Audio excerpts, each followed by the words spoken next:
राजीनाम्याची जी मागणी होतीये पाहूयात त्याच संदर्भातल्या टॉप 9 बातम्या।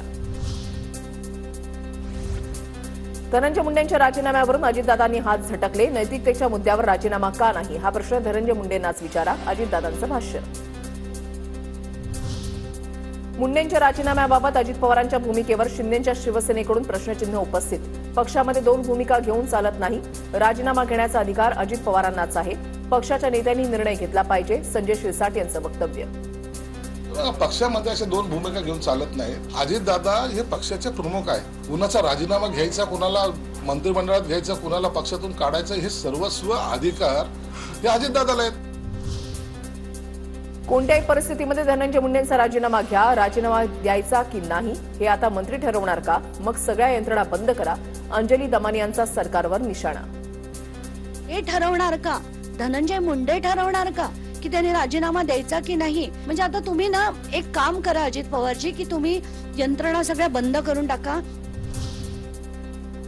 धनंजय मुंडेंचा राजीनामा द्यायचा का नाही याआधी कुणी घ्यायचा हे ठरवायला हवं। संतोष देशमुख हत्या प्रकरणामध्ये वाल्मिक कराड निकटवर्ती असल्यानं मुंडेंच्या राजीनाम्यावर संजय राऊतांची टीका।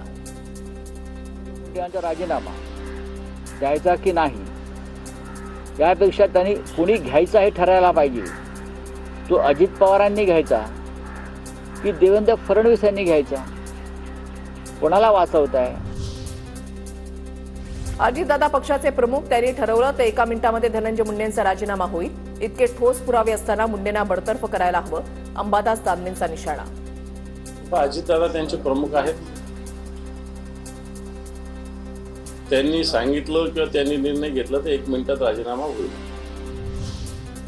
संतोष देशमुखांच्या मारेकऱ्यांना फाशी व्हावी यासाठी आमचे प्रयत्न, घटना गंभीर याचं राजकारण करू नका, संजय राऊतांच्या सुरेश धसांवरील आरोपांवर बावनकुळेंचं उत्तर।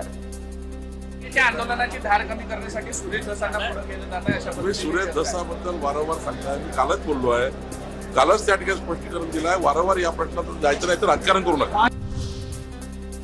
धसांनी आंदोलन उभं करून देशमुख कुटुंबाच्या अश्रूंचा बाजार केला। जरांगेंच्या आंदोलनाची धार कमी करण्यासाठी धसांना पुढे आणलं, संजय राऊतांचा भाजपवर गंभीर आरोप। मनोज जरांगे पाटील यांचं जे नेतृत्व उभं राहिलं मराठा समाजामध्ये आणि त्यांनी जे आंदोलनाला सुरुवात केली त्या आंदोलनाची धार कमी करण्यासाठी भारतीय जनता पक्षानं सुरेश धस हा मोहरा मराठा समाजाचा पुढे आणला। खासदार सुप्रिया सुळे उद्या बीडच्या मस्साजोग दौऱ्यावर, संतोष देशमुखांच्या कुटुंबियांची सांत्वनपर भेट घेणार, तर सुप्रिया सुळेंकडून आम्हाला न्यायाची अपेक्षा, धनंजय देशमुखांची प्रतिक्रिया। इफ्कोने अंजली दमानी यांचे सर्व आरोप फेटाळले। ई कॉमर्स प्लॅटफॉर्मला इफ्कोची उत्पादन विकण्याचा अधिकार नाही, भारतीय सहकारी संस्थेकडे पाठवलेल्या पत्रामध्ये इफ्कोच्या सूचना।